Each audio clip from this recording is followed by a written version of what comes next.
adakah kau nak ingkari sesuatu? Adakah malaikatku telah menzalimi engkau? Allah tanya lagi, afalaka uzrun, adakah engkau memiliki keuzuran? Fayaqul la ya Rabb, tak ada. Tuan-tuan, nak menunjukkan bagaimana keadilan Allah Subhanahu wa taala yang sangat tinggi. Allah tahu. Allah tak perlu tanya pun kat dia. Allah tak perlu tanya pun ada tak benda yang tak betul dalam catatan ni. Ada tak malaikat tersilap tulis ke? Adakah kau memiliki keuzuran? Allah Subhanahu wa taala tahu semua benda yang manusia buat, sampai yang belum lagi manusia buat Allah tahu.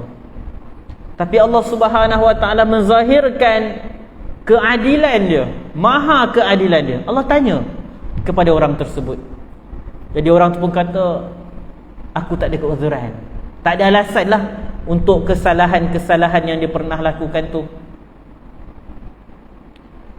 Lalu Allah Subhanahu wa taala kata, bala innalaka indana. Allah kata, sesungguhnya di sisi kami engkau memiliki hasanah, engkau mempunyai satu kebaikan. Lepas Allah dah bentangkan kat dia sebanyak-banyaknya rekod kejahatan dia, lepas tu Allah tanya, adakah ada kesilapan, adakah ada keuzuran? Lepas tu Allah kata kat dia, di sisi kami, di sisi Allah Subhanahu wa taala, engkau ni ada satu kebaikan. Bayangkan macam mana orang tadi, kalau kita bayangkan tuan-tuan, kita duduk, kita tak boleh bayangkan hari akhirat macam mana kita duduk di hadapan mungkin hakim misalnya. Mungkin kalau kita kat sekolah di hadapan guru besar misalnya, dia bacakan satu persatu kes kita. Pernah buat tak benda ni? Pernah buat? Mengaku. Apa alasan kenapa buat kesalahan ni? Kita tak ada alasan. Kita rasa habislah kita. Memang tak ada alasan dah. Lalu dalam hadis ni Allah tanya, innalaka indana hasanah, sesungguhnya engkau ni di sisi kami, engkau ni masih ada satu kebaikan.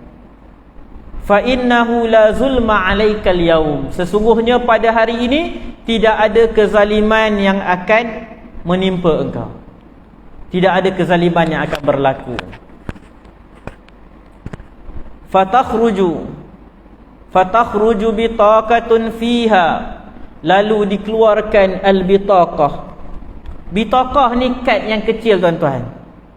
Kad yang kecil sangat. Contoh kad nak kita faham ni, kalau kita pergi beli baju tu yang kad lekat tanda harga tu, kecil sangat. Fatakhruju bitaqatun fiha ashhadu an la ilaha illallah, atau fatukhriju bitaqatan, atau dikeluarkan sebuah kad yang kecil yang tertulis pada kad itu, asyhadu an la ilaha illallah wa asyhadu anna muhammadan abduhu wa rasuluh. Pada kad yang kecil itu tertulis yang lelaki ini bersaksi bahawa tidak ada Tuhan yang berhak disembah selain Allah Subhanahu wa taala, dan dia bersaksi bahawa Nabi Muhammad sallallahu alaihi wasallam adalah hamba Allah dan rasulnya. Kad yang kecil saja. Lalu Allah Subhanahu wa taala kata kepada para malaikat, Allah kata kat lelaki tadi, uhdur waznak. Allah kata kat dia, sekarang bawa timbangan kau, alat penimbang. Nak ditimbang antara lembaran-lembaran yang sangat besar, 99 lembaran yang sangat besar yang mencatatkan keburukan dia, dosa-dosa dia tadi, nak ditimbang antara bitaqah, kad yang tertulis kalimah syahadah dengan kejahatan-kejahatan tadi.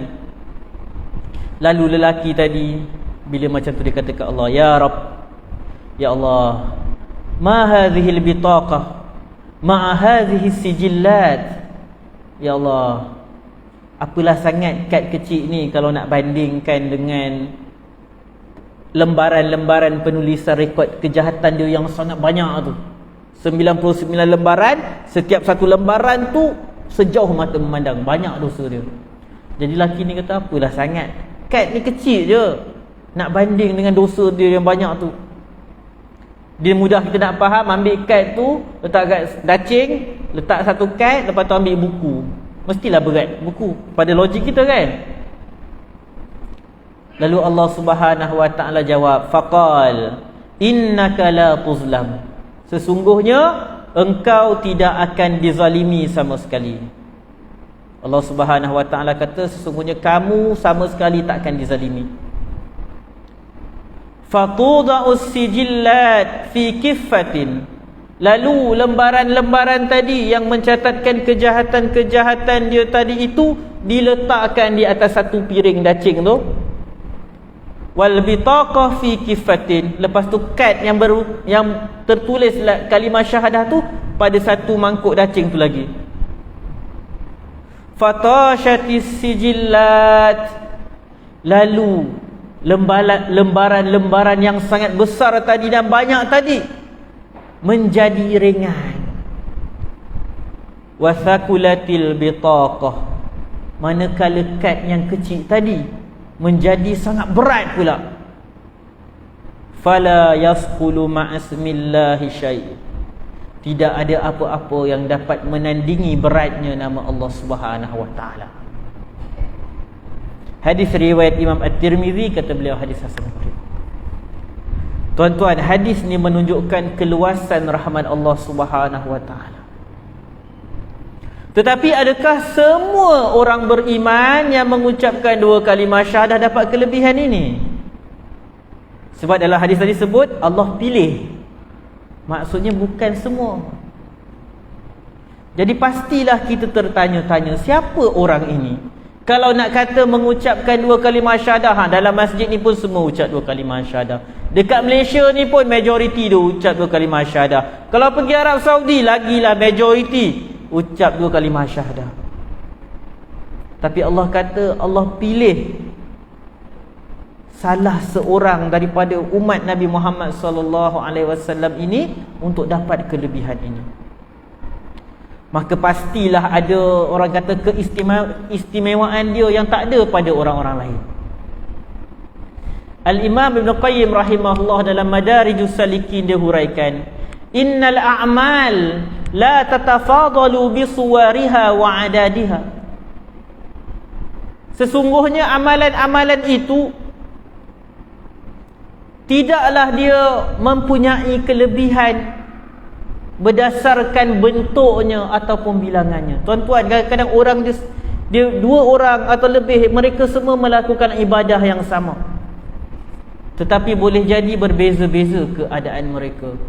Boleh jadi ada orang ibadah dia kita nampak kurang, tetapi berat di sisi Allah Subhanahu wa taala. Kata beliau lagi, wa innama tatafadalu bitafaduli ma fil qulub. Sebaliknya, kelebihan sesuatu amalan itu ialah melihat kelebihan yang ada pada hati manusia tersebut, pada hati manusia yang melakukan perkara tersebut. Fatakunu suratul amalaini wahidah. Boleh jadi ada satu amalan yang sama dilakukan oleh dua orang yang berbeza. Wa bainahuma fit tafaduli kama bainas samai wal ard. Tetapi kualiti antara dua amalan yang sama ini jauhnya seperti antara langit dengan bumi. Warrajulani yakunu maqamuhuma fis saffi wahida. Dan boleh jadi ada dua orang lelaki yang duduk dalam satu saf. Wa baina salataihima. Akan tetapi beza antara solat dua orang lelaki ini sejauh langit dan bumi. Jadi tuan-tuan, sebab itu penerimaan amalan seseorang Allah Subhanahu wa taala sahaja yang tahu. Seorang yang duduk kat saf depan ni solat bersama-sama, tetapi di sisi Allah Subhanahu wa taala boleh jadi berbeza sangat kualitinya. Lalu kata Al-Imam Ibn Qayyim rahimahullah, dia bagi bukti kenapa dia kata macam tu. Wa ta'ammal haditsal bitaqah, dia kata cuba perhatikan hadis yang kita baca ni. Allati tudau fi kifatin, kad yang kecil ini yang diletakkan pada satu piring neraca. Wa yuqabiluha 99 sijillan, yang mana dilawankan dengan 99 lembaran yang sangat besar. Lalu tiba-tiba kad yang kecil itu menjadi besar, menjadi berat. Akan tetapi rekod catatan yang banyak dan besar itu menjadi kecil, sampai pemiliknya itu fala yu'azzab, dia tak diazab oleh Allah Subhanahu wa taala. Panjang penjelasan Al-Imam Ibn Qayyim rahimahullah. Dia simpulkan begini, dia kata fahakadzal a'malul ummal indallah, begitulah keadaan amalan-amalan manusia dan manusia-manusia yang beramal di sisi Allah Subhanahu wa taala. Wal ghafilu fi ghaflatin min hadzal iksiril kimawi, tetapi manusia ramai yang lalai, dia tak faham pasal ni. Yang mana seseorang bila dia buat satu amalan yang berkualiti, walaupun kecil sebesar zarah, allazi iza wudi'a minhu mithqalu zarratin, amalan yang berkualiti ini walaupun sebesar zarah, kecil nampak, ala qanatir min nuhasil a'mal, yang mana amal yang kecil itu apabila diletakkan di atas pada amalan-amalan yang banyak, yang mungkin kalau kita nilai pada zahirnya nilainya hanya mungkin nilai gangsa, logam murah gangsa, qalabaha zahaba, tetapi sebab ada satu nilai, satu amalan yang kecil tetapi sangat berkualiti, dia menukarkan gangsa itu menjadi emas. Jadi apa ringkasan Ibn Qayyim nak beritahu bahawa apa yang membezakan seorang manusia dengan seorang manusia yang beramal? Dua orang yang beramal, amal yang sama, mungkin bersedekah dengan sedekah yang sama, apa beza antara mereka? Bezanya ialah pada hati mereka ketika melakukan perbuatan tersebut. Jadi apa ringkasan yang boleh kita ambil? Panjang huraian Ibn Qayyim, saya ringkaskan. Yang pertama ialah amalan manusia itu tidaklah dibezakan berdasarkan pandangan zahir luaran. Dua kalimah syahadah, semua umat Islam mengucapkannya, tetapi yang dilihat, yang membezakannya ialah kualiti dua kalimah syahadah itu dalam hati seorang manusia. Jadi kenapa beliau berikan contoh hadis bitaqah tadi, nak menunjukkan kenapa orang ni daripada ramai umat Nabi Muhammad sallallahu alaihi wasallam, dia seorang yang dapat kelebihan ni, sedangkan zahirnya dosa dia banyak, rekod catatannya dosa dia sangat banyak, 99 catatan yang sangat besar, tetapi kualiti dua kalimah syahadah dia terlalu berat sehingga menyebabkan dosa-dosa yang sangat banyak tu tak ada apa-apa nak dibandingkan kad yang kecil ini. Kalau kita lihat, ada banyak hadis Nabi SAW, Ibn Qayyim sebutkan dekat dalam penjelasan ini, banyak contoh-contoh dalam hadis Nabi SAW, amalan yang zahirnya kita nampak macam kecil sahaja, tetapi tiba-tiba tengok Allah Subhanahu Wa Taala bagi kelebihan yang besar kepada orang tersebut. Misalnya dia bagi contoh tentang kisah seorang lelaki yang telah membunuh 100 orang. Banyak tu kan, kita tahu kisah dia panjang, dia bunuh 99 orang. Dia jumpa abid, dia tanya, adakah aku masih ada taubat? Abid tu kata tak ada. Dia pergi cukupkan bilangan mangsa bunuh dia 100. Lepas tu dia ditemukan pula dengan seorang alim. Dia tanya, adakah masih ada taubat untuk dia? Dia kata, orang tu kata, siapa yang boleh halang kau nak taubat?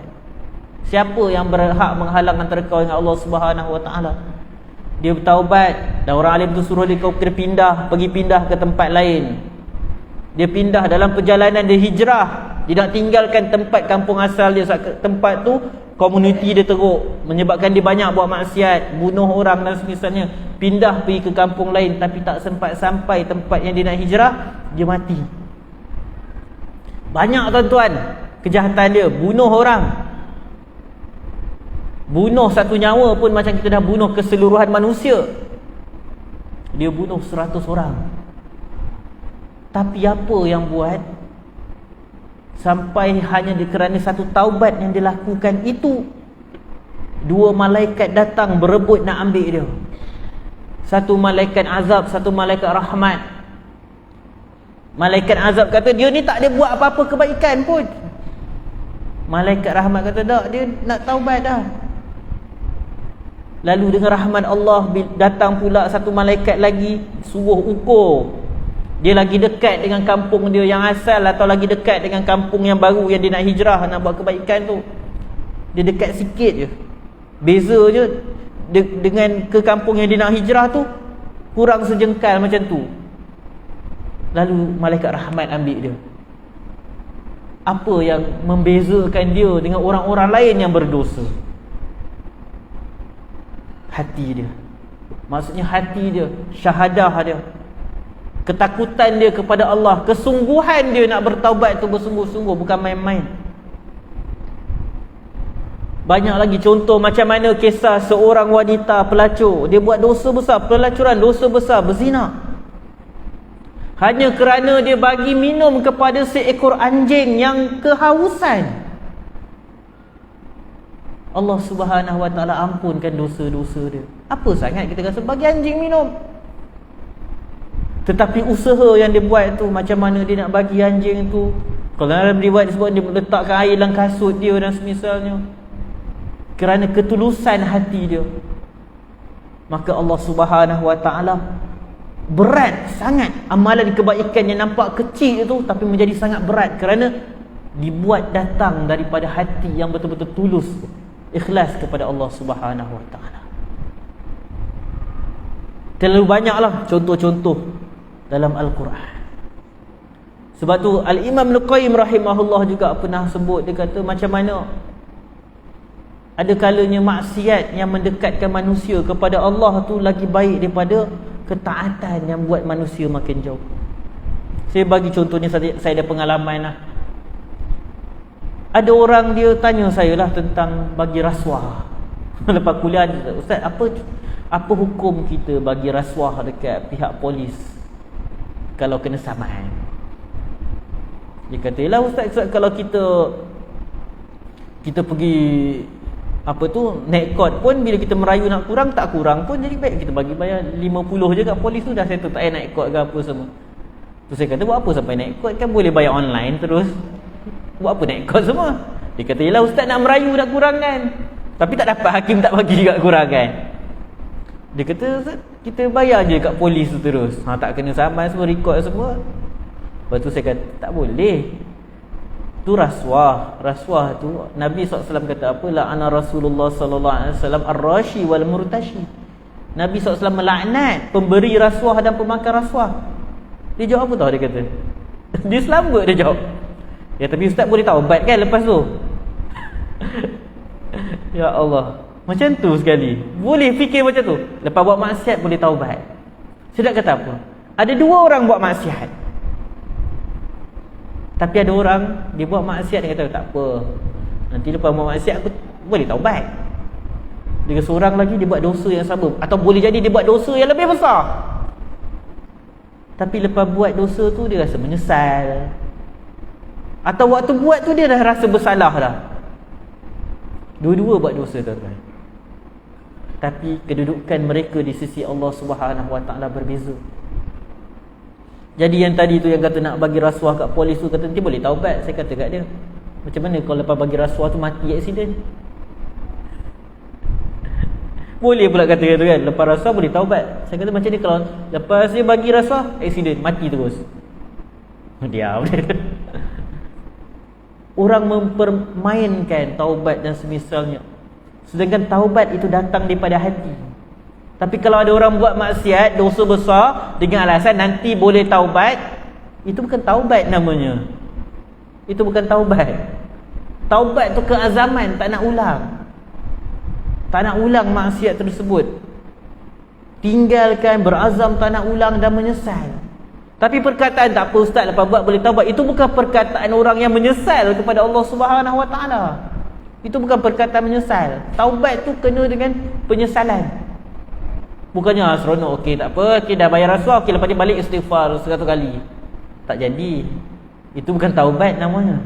Itu bukan taubat. Jadi tuan-tuan, hadis yang kita baca malam ni, hadis bitaqah, ia melambangkan keluasan rahmat Allah Subhanahu Wa Taala.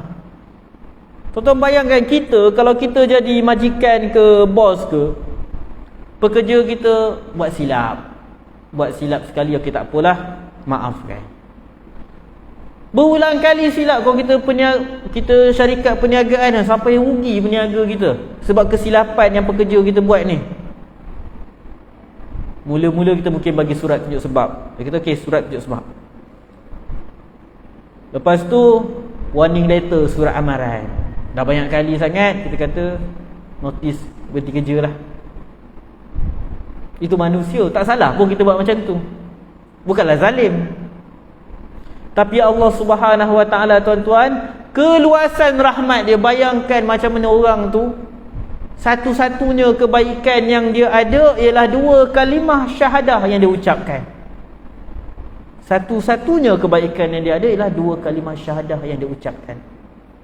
Kalau pada zahirnya tak dapatlah nak lawan dosa dia yang sangat banyak. Tapi tuan-tuan, Allah Subhanahu Wa Taala dalam sebuah hadis qudsi sebut, sabaqat rahmati ghadabi, sesungguhnya rahmat aku mendahului kemurkaanku. Dalam riwayat yang lain Allah Subhanahu Wa Taala kata, ghalabat rahmati ghadabi, rahmatku mengatasi, menewaskan kemurkaanku.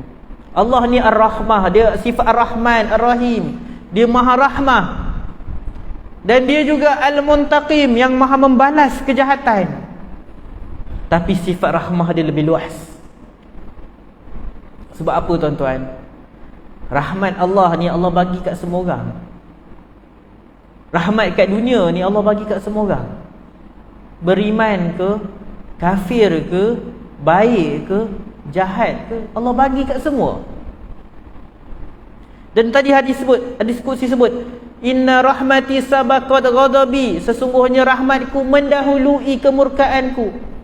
Tuan-tuan, kemurkaan Allah Subhanahu Wa Taala itu hanya akan bermula kat kita bila kita jadi mukallaf. Mukallaf ni apa? Berakal, akil baligh. Kalau kita, tuan-tuan, contoh, saya bagi contoh, anak kita umur 7 tahun. Dia tak solat. Boleh ke kita cakap kat anak kita yang umur 7 tahun, yang budak-budak lagi tu, belum akil balik lagi, kita kata kat dia, adik, solat. Kalau tak solat, berdosa, masuk neraka. Tak betul kenyataan kita. Dia tak solat, dia tak dosa. Dia tak solat, tak masuk neraka. Tapi kalau dia solat dia sah, Allah terima, dia dapat pahala. Itulah maksud rahmatku mendahului kemurkaanku. Rahmat Allah bagi sejak kita ada dalam rahim mak kita lagi. Dapat makan. Yalah, kita dalam rahim mak kita, kita makan. Apa yang mak kita makan, kita makan. Dengan cara kita lah. Jadi rahmat Allah bermula daripada sebelum kita dilahirkan lagi. Kita dah mula dapat rahmat Allah. Tetapi kemurkaan Allah Subhanahu Wa Taala hanya akan bermula kepada kita bila kita dah akil balik, kita dah mukallaf. Orang kalau dia akil balik tapi dia tak ada akal, dia orang gila, Allah tak murka kat dia. Sebab itu rahmat Allah luas. Bahkan kat dunia ni ramai orang kafir, orang yang beriman yang buat maksiat, banyak dosa pun Allah masih rahmati mereka. Allah bagi macam-macam kat mereka. Allah bagi makanan, minuman, Allah bagi oksigen. Allah tak ada pun hadkan oksigen untuk orang beriman saja. Siapa yang malas pergi masjid tak dapat oksigen, tak ada. Allah bagi kat semua. Sebab rahmat Allah luas. Cuma bila pada hari akhirat nanti, rahmat Allah hanya beri kepada orang-orang yang beriman sahaja. Jadi kita semua dah rasa dah banyak rahmat Allah Subhanahu Wa Taala. Kalau kita lihat dalam banyak dalil-dalil ayat Al-Quran berkaitan orang-orang yang berdosa, Allah Subhanahu Wa Taala sering suruh taubat. Dalam surah Az-Zumar Allah kata, qul ya ibadiyalladzina asrafu ala anfusihim, katakanlah ya ibadiyalladzina asrafu, ya ibadiyalladzina asrafu ala anfusihim, wahai hamba-hambaku yang melampaui batas ke atas diri mereka sendiri. La taqnatu min rahmatillah. Janganlah kamu berputus asa daripada rahmat Allah Subhanahu wa taala. Innallaha yaghfirudz dzunuba jami'a.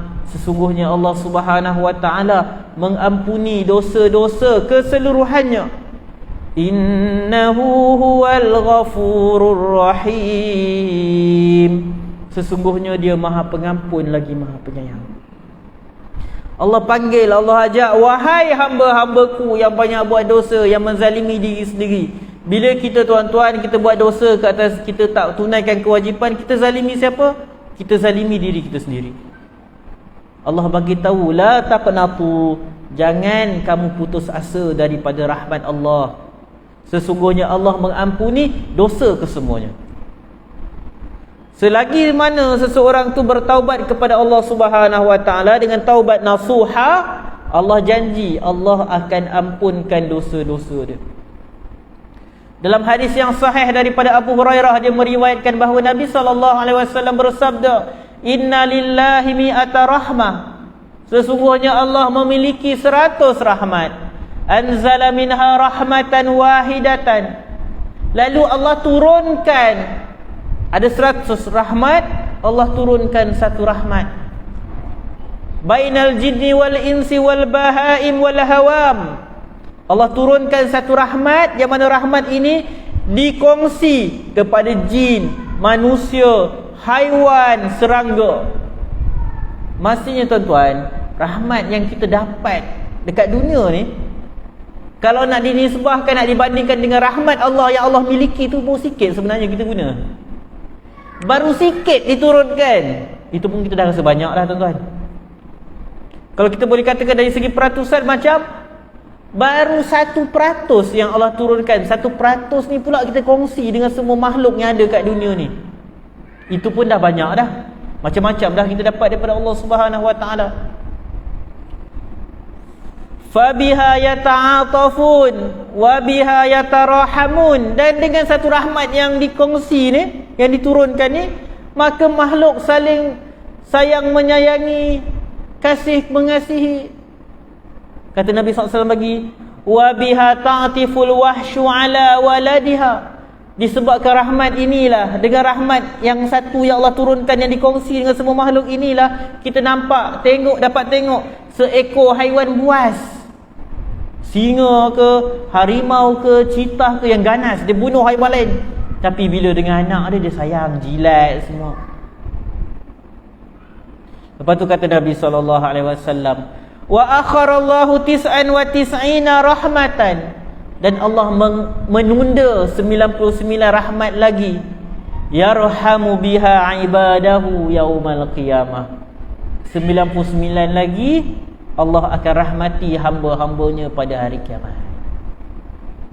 Jadi tuan-tuan, luasnya rahmat Allah yang kita baru dapat kat dunia ni, baru tak sampai satu pun. Maksudnya yang kita dapat ni hanyalah sebahagian daripada satu rahmat yang Allah turunkan kat dunia. Kita kongsi dengan haiwan, dengan semua makhluk.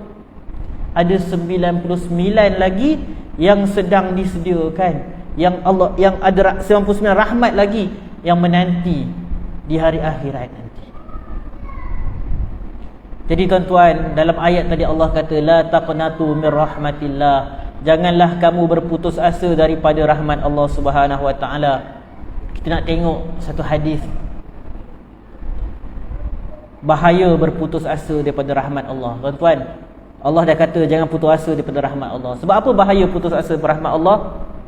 Ada manusia ni kalau dia putus asa daripada rahmat Allah, dia akan rasa kalau dia buat amal kebaikan pun Allah tak terima dah. Ada orang tak nak solat. Kenapa tak nak solat? Bukan aku tak nak solat, aku tahu solat wajib, tapi aku rasa diri aku ni kotor, banyak dosa. Allah nak ke terima aku ni? Sebab apa? Dia dah berputus asa daripada rahmat Allah. Kita nak baca satu hadis lagi daripada Abu Hurairah. Dia mendengar Nabi SAW bersabda, kana rajulan fi bani Israel. Ada dua orang lelaki, mutakhiyaini, dua orang lelaki bersaudara daripada kalangan Bani Israel. fakana ahaduhuma yuznib, salah seorang daripada mereka berdua ni buat dosa, wal akhar mujtahidun fil ibadah, dan salah seorang lagi bersungguh-sungguh ibadah pada Allah. Kita berhenti kejap tuan untuk azan, boleh kita sambung lepas azan insya-Allah.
Allah Akbar.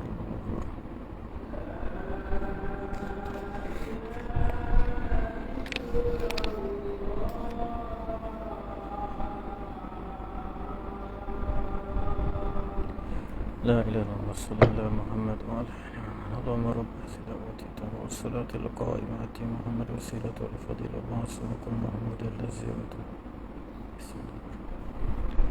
Bismillahirrahmanirrahim. Kita nak sambung hadis yang ni. Ada dua orang bersaudara daripada Bani Israel. Seorang ni kaki buat dosa lah, seorang lagi rajin beribadah. Fakana la yazul mujtahidu yaral akhara ala dhanbi fayaqul aqsir. Dan saudara yang rajin beribadah yang baik tadi, setiap kali dia nampak kawan dia, saudara dia ni buat dosa, dia akan kata berhentilah, tinggalkanlah dosa ni. Fawajadahu yawman ala dhanbin. Pada satu hari dia nampak saudara dia buat dosa lagi, lalu dia pun kata aqsir. Dia kata stoplah, berhentilah buat dosa ni. Lalu saudara dia yang tadi yang buat dosa ni pun kata kat dia, khallini wa rabbi, biarkanlah aku dengan Tuhan aku. Maksudnya biar aku dengan Allah lah, itu hal aku dengan Allah. Macam itulah maksud dia. Abu'ista alayya raqiba, kau ni diutuskan untuk jadi pemerhati aku ke? Kalau kita bahasa kita, kenapa kau malaikat catat amalan ke yang duk sibuk-sibuk? Macam tu, kasar bahasa kawan dia ni, buat kaki buat dosa tu. Lalu kawan yang nasihat dia ni bengang sangat ke, dia pergi kata, wallah, demi Allah, la yaghfirullahu laka, demi Allah, Allah tak akan ampuni dosa engkau. Dalam riwayat lain dia kata, la yudkhilukallahul jannah, Allah tak akan masukkan kau ke dalam syurga. Dia marah sangat, dia kata macam tu kat kawan dia tadi, saudara dia yang banyak buat dosa dia. Yelah, pergi cakap macam tu, kita selalu kan bila kita nasihat orang kata kubur masing-masing, geram tak? Tapi hadis ni ada pengajaran yang besar untuk kita.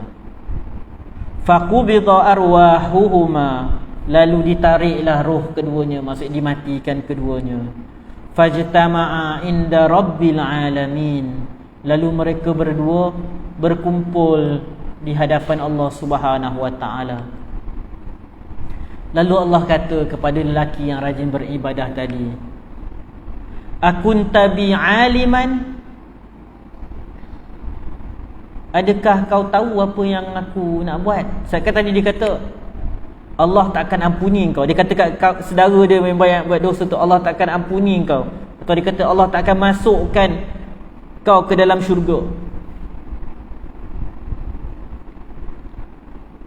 Allah tanya kat dia, kau tahu ke apa yang aku nak buat? Atau apa Allah kata, akunta ala ma fi yadi qadiran, adakah engkau berkuasa atas apa yang aku nak buat? Maksud Allah marah kat dia sebab dia memandai-mandai cakap Allah tak akan ampuni kau.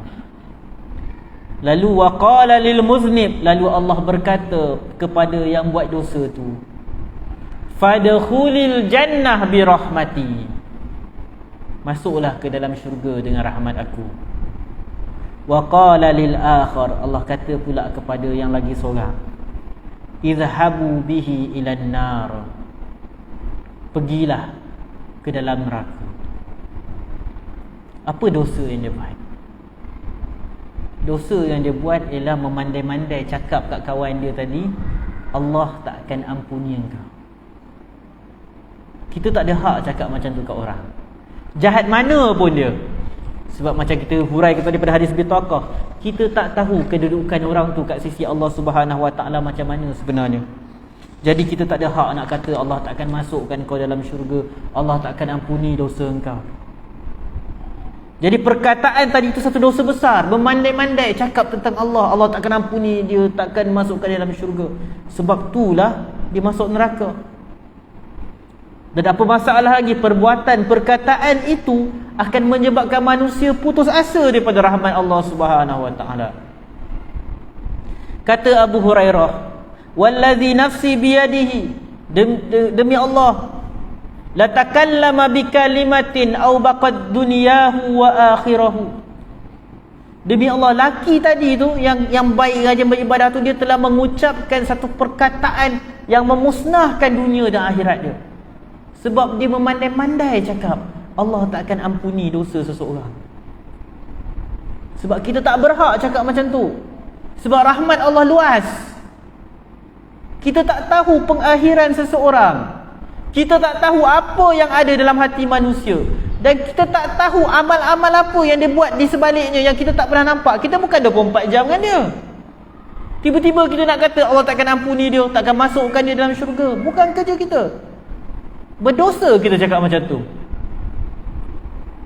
Dalam hadis yang sahih, yang kita kisah ni hadis riwayat Abu Daud. Dalam Sahih Muslim daripada Jundab, anna Rasulullah sallallahu alaihi wasallam, Jundab radhiyallahu anhu menceritakan bahawa Nabi SAW menyampaikan, anna rajulan qala, ada seorang lelaki berkata, wallah la yaghfirullahu li fulan, demi Allah, Allah tak mengampuni si fulan. Dia kata macam tu. Lalu wa innallaha ta'ala qal, sesungguhnya Allah Subhanahu wa taala kata, bila seseorang kata Allah takkan ampuni si fulan, maka Allah jawab,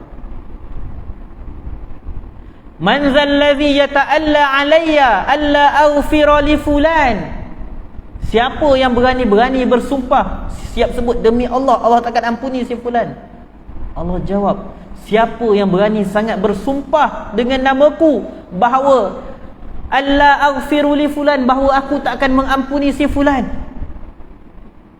qad ghafartu li fulanin, sesungguhnya aku dah mengampuni dosa si fulan, wa ahbattu amalak, dan aku dah hapuskan amalan kamu. Maksudnya apa tuan-tuan? Perkataan kita menyatakan Allah tak akan mengampuni dosa orang tu masuk neraka, kita kata dia dosa yang sangat besar, yang mana bila kita buat, dia seolah-olah menghapuskan amalan kita sebab terlalu besar, sampai seolah-olah kita dah tak ada kebaikan dah bila kita buat. Sebab berat sangat dosa ucapan kita tu. Sebab ucapan tu, pertama kita bercakap tentang Allah Subhanahu Wa Taala tanpa ilmu, suka hati kita je cakap. Yang kedua, kita akan membuatkan manusia berputus asa daripada rahmat Allah. Kita dah sempitkan rahmat Allah, sedangkan Allah kata rahmat dia mengatasi kemurkaan dia. Apa hak kita nak sempitkan rahmat Allah Subhanahu Wa Taala? Jadi insya-Allah sampai di sini saja tuan-tuan. Insya-Allah pada bulan hadapan kita akan sambung satu lagi hadis yang berkaitan kisah yang pernah kita sebut, tapi ni kisah lain sikit, tentang orang yang terakhir masuk ke dalam syurga Allah Subhanahu Wa Taala. Jadi banyak kisah-kisah sahih, ghaib dan ajaib ni, dia berkaitan kisah-kisah pada hari kiamat yang kita peliknya, kenapa macam ni macam tu. Sebab ini adalah kisah-kisah ghaibiyah yang mana kita baca untuk kita ambil iktibar, bukan sekadar cerita-cerita seronok-seronok, untuk kita ambil pengajaran dan kita faham daripada dia. Jadi semoga bermanfaat. Subhanakallahumma wa bihamdika asyhadu an la ilaha anta astaghfiruka wa atubu